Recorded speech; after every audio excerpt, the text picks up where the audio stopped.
regra prática para encontrar a antiderivada ou primitiva das funções f de x constituídas de x elevado a r é a que segue, onde r é uma constante, é um número, correto? Então veja, a integral de x elevado a r dx é igual a x elevado a r mais 1 dividido por r mais 1 mais c.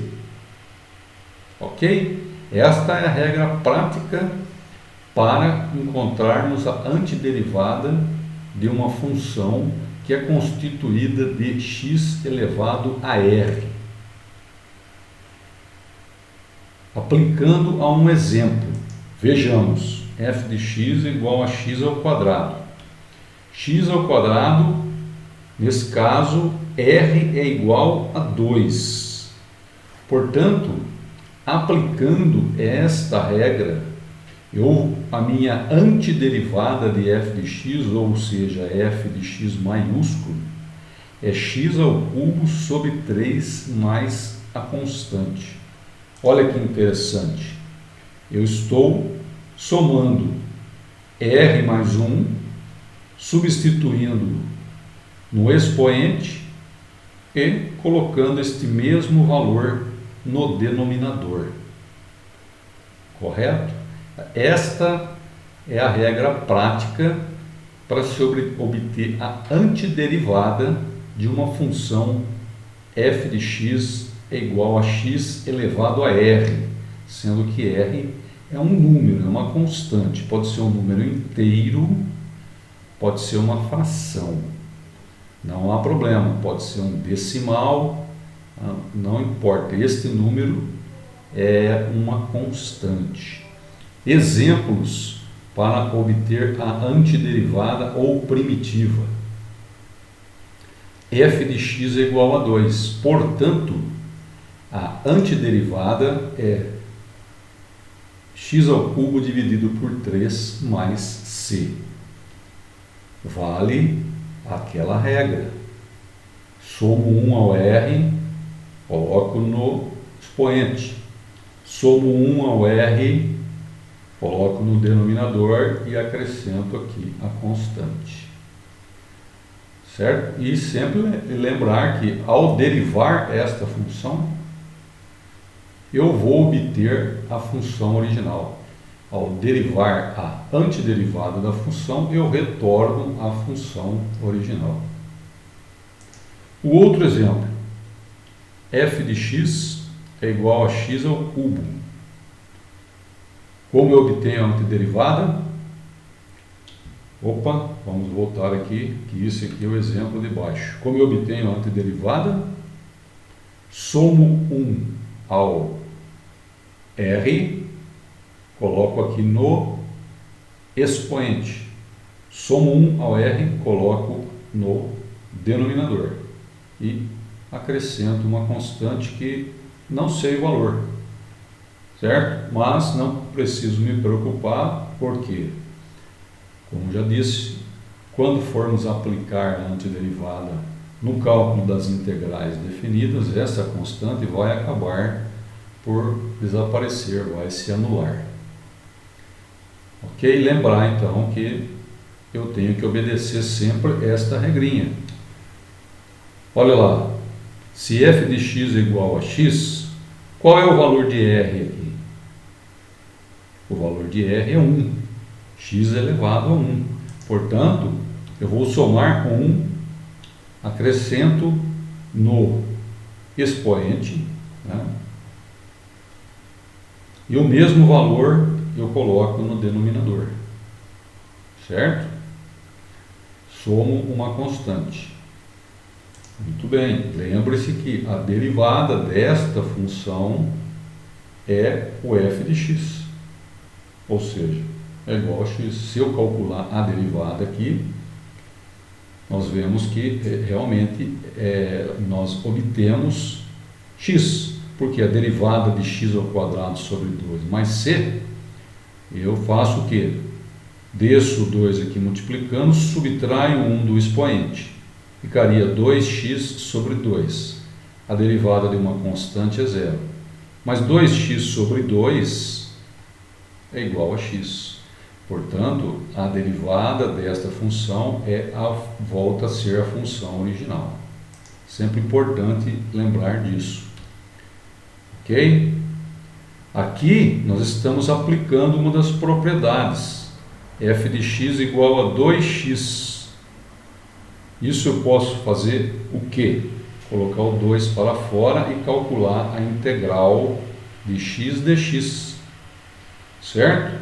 Muito bem. Então agora aqui eu tenho uma nova função aqui dentro. Não é f de x, eu vou chamá-la de g de x. É esta função. Por quê? Porque eu tirei o 2 para fora, baseado numa propriedade que me permite fazer isso. Ok? Então, se a minha função é g de x e eu quero calcular a integral de x dx, eu vou ter que obter a antiderivada. E obter a antiderivada de g de x é somar 1 ao expoente. O expoente aqui de x é 1. Portanto, a antiderivada, g maiúsculo de x, que eu estou calculando a antiderivada desta função, é x ao quadrado. E aqui no denominador, também somo 1 ao expoente, coloco aqui no denominador, mais c. Certo? E lembrar que a derivada desta função volta a ser o valor de g de x. Muito bem, então eu tenho aqui a antiderivada desta função, desta integral. Ah, não esqueça que eu tenho que ainda multiplicar por 2.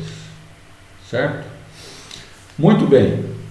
Outros exemplos de antiderivadas. Olha só, vou aplicar aqui aquela propriedade que me permite retirar o 2 para fora, porque é uma constante multiplicando a função. Aplicando a propriedade, que eu posso retirar a constante para fora. Correto? Essa função vou chamar de g de x. E aqui também estou aplicando a mesma propriedade, que eu posso tomar esse 4 e tirar para fora da integral. Correto? Bom, a primeira função, g de x, está aqui. Vamos calcular a antiderivada dela. Lembrar que quando eu tenho x aqui, isso é igual a x elevado a 1. Portanto, para obter a derivada, eu somo 1, coloco no expoente de x, e pego esse expoente, somo com 1 e coloco no denominador. Então, o número que vai no expoente é o mesmo do denominador.